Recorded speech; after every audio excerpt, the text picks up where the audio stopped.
자, 오늘은 어쨌든 남편 외도의 심리에 대해서 문제를 발표를 해야 되기 때문에 가장 우선은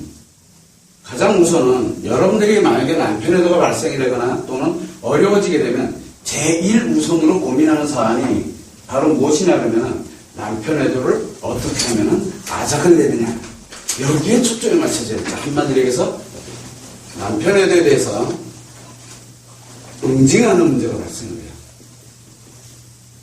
자, 그러면은 남편 외도를 응징하는 게 과연 좋은 거냐?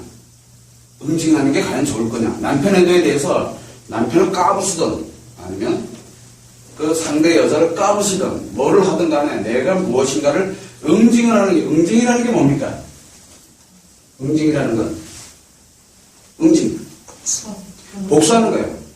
복수예요, 복수. 객가를 치르게 하는 거예요. 이게 복수입니다, 복수. 자, 복수하는 방법인데 참 재밌어요. 복수는 왜 합니까? 복수는 내가 피해를 입었으니 이 복수를 통해서 뭐를 합니까? 가해를 하겠다는 뜻이에요. 그죠? 피해를 가해로 내가 대체를 하겠다는 뜻이에요. 자, 그렇다면은 이 응징에 관련되어 있는 남편에 대한 내가 입은 피해를 이 응징을 통해서 가해로 하겠다는 얘기예요. 자, 피해자와 가해자의 차이점은 뭡니까? 피해자와 가해자의 차이점. 피해자는 당하는 거고 가해자는 당하는 걸 주는 사람이죠. 즉, 여기에서의 피해자와 여기에서의 가해자는 같은 사람이에요. 가해자와 피해자가 같아요. 자, 여기에 문제는 뭐냐면은, 응징을 했어. 나는 사람들에게 아프고 힘들지만 응징하지 말라고 수없이 얘기를 해요. 아주 수없이 많이 얘기해요. 응징하면 안 된다고. 왜? 응징을 한번 볼까요? 복수하는 방법. 죄값을 치르게 하는 거죠. 내 손으로. 그죠? 내 손으로 내가 죄값을 치르게 하는 거야.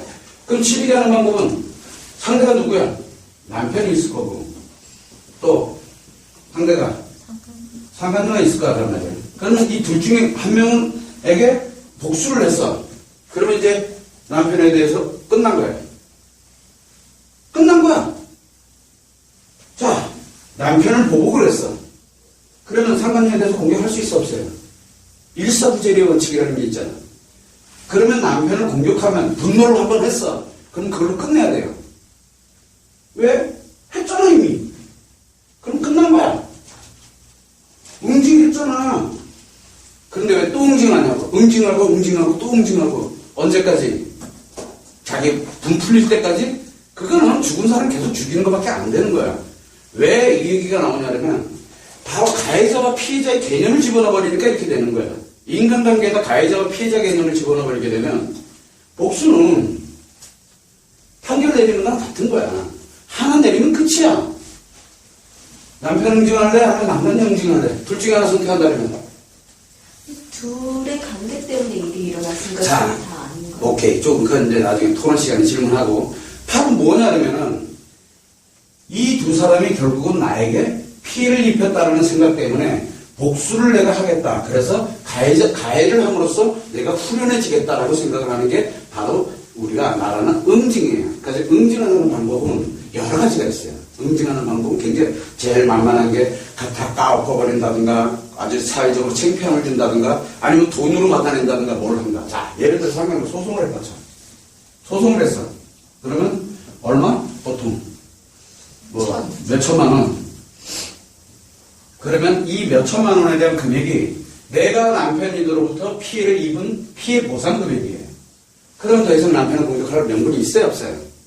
남편 그만큼 요 여자한테 팔아먹은 거예요. 그동안 노느라고 요 돈 금액만큼 내가 판 거밖에 안 돼요. 심리가 그렇게 작용을 해요. 판 거잖아. 팔아놓고 난 다음에 이미 다 팔아놓고 이거 팔아놓고 난 다음에 남편한테 뭐라고 얘기할 거예요? 또 해. 또 상간녀 생기면 너 팔아서 돈 벌 수 있으니까 돈 벌이밖에 안 되는 거예요. 굉장히 무서운 거 얘기야. 이걸 명확하게 알아야 돼. 소송해놓고 또 한다? 그러면은 일사부재리의 원칙에 어긋나요. 심리가 그렇게 작용을 해요. 이걸 나중에 보면은 왜 이렇게 작용되는지를 하나하나 이제 알게 되는데, 자, 만약에 남편에게 분노를 해서 공격을 했어. 그래서 남편이 막 무너져 막 너무너무 고통받고 힘들어요. 자, 그럼 고통받고 힘들어 했으니까 대가를 치렀잖아요. 대가를 얘기하는 거예요. 대가를 그만큼 치렀잖아. 그걸 얘 공격 못해. 하면 안 되지. 이미 이쪽에서 대가 치렀는데. 그러면 양쪽을 다 공격하는 방법. 맞아. 한 방에 보내버리는 거야. 그러면 여기가 잘려. 그러면 피해 입어서 가야겠는데 뭘로 가야 그러면? 이거 둘을 다 동시에 공격하면 이혼하고 끝. 이걸 목적으로 갈 때는 둘 다 공격하면 돼. 그럼 한 방으로 끝내는 거야. 깔끔하게. 그러면 뭐가 남아요, 여기서? 남편에 대한 대가로 이혼해 준 거야. 그죠? 이런 결론이 나오게 되는 거야. 그래서 제1우선은 뭐냐면 이 응징이라는 단어가 딱 들어가는 순간 피해와 가해자로 딱 나눠지게 되는데 피해와 가해자로 나눠지게 되면 죽는 날까지 같이 못 살아요. 자, 여기에서 왜 이 얘기를 하냐면 남편에게가 발생이 됐을 때 내가 피해를 당했다 생각하고 고통받고 아파하는 이유가 과연 뭘까? 고통, 아픔. 이 이유는 뭡니까? 고통받고 아파하는 이유는 딱 하나예요. 행복하게 산다고 생각을 했었는데 어느 날 갑자기 뒤통수를 맞아가지고 내가 행복하지 못하니까 내가 다시 행복하게 되려고 하니 이놈이 정신을 차려야 되겠는데 정신을 못 차린 것 같기 때문에 자기 자신도 모르게 굉장히 큰 분노를 하게 되고 이 아픔을 느끼게 되는 거예요. 즉 그 얘기 무슨 얘기냐면 이 이유는 행복하기를 원해요. 이 행복이라는 단어가 이 안에 존재하고 있어요. 지금요. 지난번에 한번 설명을 한번 드렸었는데 상처를 치료하면 행복해집니다. 상처가 없으면 행복 없습니다. 자, 여러분은 상처가 있는 게 좋을까요? 상처가 없는 게 좋을까요? 자, 상처가 있으면 치료하면 행복해져요. 상처가 없으면 치료할 게 없기 때문에 행복은 불가능해요. 자, 그러면 여러분들은 상처가 있는 게 좋을까요? 없는 게 좋을까요? 상처의 고통을 내가 아파하고 힘들어한다는 얘기는 무슨 얘기예요? 정반대 무의식에서는 바로 행복하고 싶다는 얘기예요. 난 너랑 행복하게 살고 그런데 그게 안 되기 때문에 고통을 느끼는 거예요. 자, 그런데 해례현상이 생긴다. 상처 해례현상 잊어먹었어? 없어. 그러면 나 너랑 행복하게 안 살아. 끝나는 거예요. 결국 무슨 얘기냐면 여기에서 고통을 받고 아픔을 느낀다는 얘기는 함께 행복하고 싶어하는 아직은 그 심리가 작용을 하고 있다는 얘기예요. 마음이 아직은 작용을 하고 있다는 얘기예요. 자, 그런데 응징을 한다고 해서 피해와 가해에 관련된 개념을 도입해서 남편과 상간에 대한 공격을 해버려요. 자, 화가 나니까 당연히 그럴 수 있어요. 공격을 해버리고 나면 결과는 이혼으로 끝나는 거예요. 그럼 얘는 어디로 가는 거예요? 행복은. 행복 끝나는 게 내가 공격한 대가로 행복을 버리는 거예요. 그래서 응징은 굉장히 무서운 단어예요. 우리가 범죄 피해를 당한다든가 이렇게 됐을 때는 당연히 법에서 그걸 다 판단을 하고 뭐를 하고 합니다. 물론 법이 제대로 안 했을 때는 억울하기도 한 그런 면도 있겠지만 무엇보다 중요한 건 자기 손으로 자기가 내 손에 피를 묻혀서는 안 된다는 게 있어요. 내 손에 피를 묻히면 결국 또 내가 가해자가 되는데 내가 가해자가 되면 뭐예요? 누군가는 또 피해자가 된다는 얘기잖아요. 이 피해자가 또 보복을 하면 또 가해자가 되고 또 피해자와 가해자를 계속 양산하는 그래서 외도가 많이 하는 거예요. 외도가 개나 소나 다 하고 있는 거예요. 지금 아무나 다. 한 짓건나 하나씩 해. 요즘은 한 짓건나 하나 해요. 아니 그거보다 훨씬 더 많을지도 몰라. 왜 이 정도로 만연화가 됐냐? 바로 피해가해를 당해왔기 때문에 그래요. 그래서 우리가 외도 상담을 한다든가 외도에 관련되는 뭔가를 다루는 사람이 나올 때는 피해자와 가해자 개념, 즉 잘잘못의 개념을 하는 사람이 있으면 그건 이유야를 막론하고 무조건 판 깨는 사람이에요. 판 깨는 사람. 뭐 어떤 판? 두 사람이 행복하게 살아갈 수 있는 판을 깨는 거예요. 물론 우리가 이 관련된 내용을 치료하다 보면 자기가 상처와 분노와 상처에서 회복이 돼서 그리고 난 다음에 이렇게 살아서는 내가 안 되겠다. 또는 그 남편이 아직도 정신을 못 차리고 있다. 뭐 한다. 이렇게 됐을 때 내가 할 만큼 다 해보고 이건 도저히 아니다 생각할 땐 같은 방향으로 갈 수가 없기 때문에 서로가 서로에게 방향이 다르면 헤어지고 이혼하는 게 순리예요. 맞아요, 그게. 부부라는 게 뭡니까? 부부는 공동의 같은 목표, 목표를 향해서 같은 목표, 즉 행복이라는 같은 목표를 향해서 함께 가는 객체가 만난 사람들을 부부라 그래요. 즉 A라는 사람이 생각이 있고 B라는 사람이 생각이 있습니다. 즉 생각이 뭐라 했습니까? 마음이라 그랬죠. 마음. A라는 사람과 마음과 B라는 사람의 마음이 결합을 해서 공동의 목표를 향해서 함께 가는 사람을 부부라고 얘기를 합니다. 만약에 예를 들어서 A라는 사람의 생각과 B라는 사람의 생각, 즉 A라는 사람의 마음과 B라는 사람의 마음이 방향이 틀리면 이혼해야 돼요. 그건 이혼하는 게 순리예요. 서로를 위해서, 아이들을 위해서도. 나는 이혼하지 마라가 아니에요. 이거를 정확하게 자기 마음을 치료하고 그리고 난 다음에 판단해도 늦지 않다라는 얘기예요. 그러나 여기에서 피해와 가해에 관련되어 있는, 그래서 고통과 아픔을 느끼게 되니까 복수를 하겠다고, 응징을 하겠다고 나도 모르는 사이에 계속 하고 있게 되면은 회복이 안 돼요. 회복이. 왜? 바로 상대도 마찬가지에 아까도 얘기했지만 마음을 갖고 있고 나 또한 마음을 갖고 있거든. 내가 고통을 느끼고 아픈 건 나의 마음이에요. 그런데 상대의 마음은 뭔지를 정확하게 알지도 못한 채 도대체 무엇을 하겠다는 거예요. 그래서 지금 우리가 논할 때 바로 남편애도의 심리, 남편애도의 마음을 정확하게 먼저 알자라고 얘기하는 이유가 바로 그 본질을 정확하게 알아야 지금 현재 내 남편의 마음이 어떻게 작용되는지를 정확하게 볼 수 있는 눈이 생겨요. 근데 대부분들은 그걸 알려고 들질 않아요. 무조건 뭐부터 합니까? 응징부터 하려고 들어요. 그래서 여자들에게 가장 좋은 응징법은 분노와 상처를 한 방에 없앨 수 있는 응징법이 몇 가지가 있어요. 제일 첫 번째가 뭡니까? 제가 주로 상담할 때 많이 쓰는 방식인데 제일 첫 번째 빨리 분노와 상처를 빨리 없애게 하는 방법이 있어요. 가장 빠른 방법은 본인이 외도하는 거예요. 즉 마음을 확 꼽히는 거야. 그럼 행복의 판을 이렇게 확 깨버릴 수가 있거든요. 딴 남자랑 이제 마음이 섞였으니까. 그럼 자기가 외도하는 거예요. 그러면 이상하게 남편한테 분노 안 합니다. 처음에는 해요. 왜? 내가 너 때문에 이렇게 된 거야 라고. 근데 한 번, 두 번 가다 보면 분노 안 합니다. 그래서 자기 자신이 직접 외도하면 분노 안 해요. 즉 대신 분노와 상처가 없으니까, 이제 고통과 아픔이 없어졌으니까 어떻게 돼요? 분노, 행복 없어지는 거예요. 끝난 거예요. 그래서 이게 제일 빨라요. 지금 현재 아프고 고통스러운 걸 벗어날 수 있는 방법을 얘기를 하는 거예요. 두 번째는 뭡니까? 이혼하는 거예요. 왜? 아까 얘기했죠.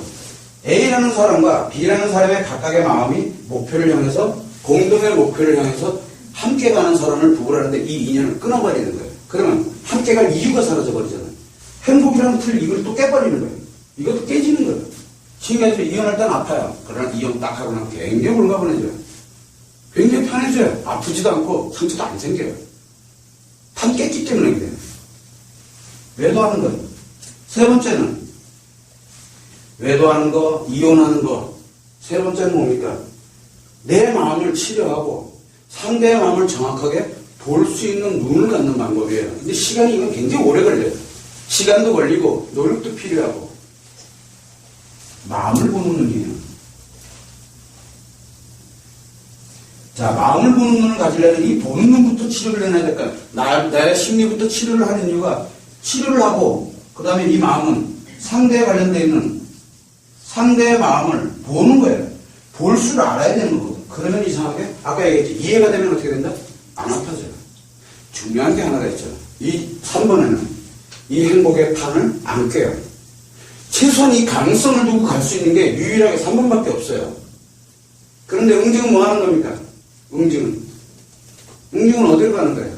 둘 중에 하나, 둘, 셋 중에 1번 아니면 2번밖에 답이 안 나와요.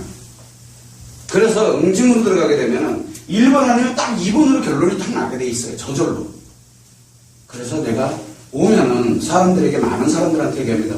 분노하는 마음, 상처를 갖고 고통받는 마음 충분히 이해를 한다.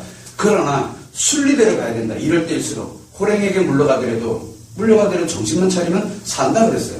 똑같은 이치거든. 아무리 고통스럽고 아픔의 속에서 살아갈지라도 이 행복의 틀만큼, 이 행복의 판, 함께 가는 이 행복에 관련되는 것만큼은 절대 깨지 말라고 얘기하는 거예요. 그 이유가 바로 응징을 하지 못하도록 하기 위해서 그래요. 그래서 주변 사람들도 못 만나게 하고. 왜? 주변 사람들 만나면 어떻게 합니까? 무조건 이 얘기 나와요. 응징해라. 둘 중에 하나예요. 주변 사람들이 응징하라고 얘기하는 사람들은 너 그리고 왜 사니? 라고 얘기하는 사람들의 공통점은 뭐냐? 첫 번째, 자기는 못 해봤으니까 니네도 한번 해봐. 자기는 요렇게 해봤는데 니네도 요거 한번 해봐. 어떻게 사는지 보게. 뭐 하는 거야 도대체? 두 번째 또 하나 있죠. 자기가 이걸 하고 있던가. 아니면 자기는 외도의 고통을 몰라요. 셋 중에 하나죠. 모르던가 자기가 외도하거나 또는 이혼을 했거나 또는 자기는 못 해봤으니까 남편이 그럭저럭 살아가면서 자기는 요거 못 해보고 요것도 못 해. 이 세 개를 하나도 못 해본 거예요.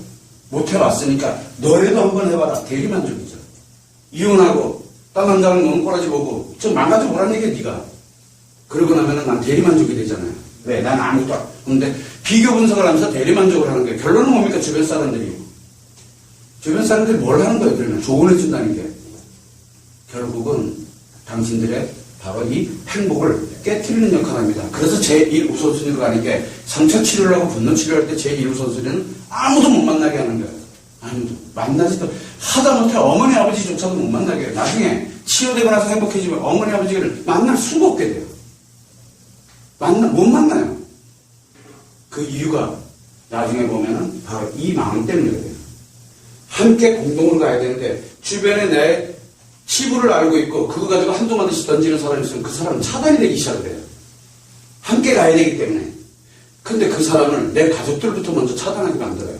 왜? 엄마 아빠한테 다 애기삐리거든. 위절고절. 그러면 어떻게 됩니까? 나중에 회복이 됐다. 남편이 회복됐다 쳐. 그럼 엄마 아빠 얼굴 어떻게 볼래요? 못 봐요. 왜? 그 죄책감이 문제거든요. 나중에 남편에 대해서 남편이 치료됐을 때 오는 그 죄책감은 생각보다 상상을 초월하는데 여러분들이 갖는 고통만큼이나 오는 죄책감을 갖게 되거든요. 그 죄책감을 가질 때 공동의 목표를 향해서 갈 수가 있어요. 그러면 최소한 뭘 만들어줘야 돼요? 그 죄책감에서 벗어날 수 있는 환경을 최소한 만들어놔야 돼요. 그래서 여러분들은 주변에 조언이 됐던 아니면 상담이 됐던 또는 다른 특정한 관련되는 걸 가지고서 어떤 특정한 대상을 통해서 자기 자신의 분노와 상처에 대해서 그 남편을 또는 이 상간녀를 상대로 응징을 하겠다라고 생각하는 건 버리셔야 돼요. 그거는 곧 나를 무너뜨리는 행위밖에 안 돼요. 그 대가만큼 내가 반드시 그 대가를 치러야 돼요. 근데 너무 위험해요. 그 이유는 자기가 가고자 하는 바로 이 행복이라는 판을 깨트리면서 하는 행위이기 때문에 그래요. 그거를 참고를 해주시면 됩니다. 그래서 절대 남편에 대해 관련된 응징에 관련된 얘기 나오는 사람은 무조건 버려야 돼요. 무조건 차단해야 돼요. 그 사람은 굉장히 위험한 사람입니다. 참고를 해주면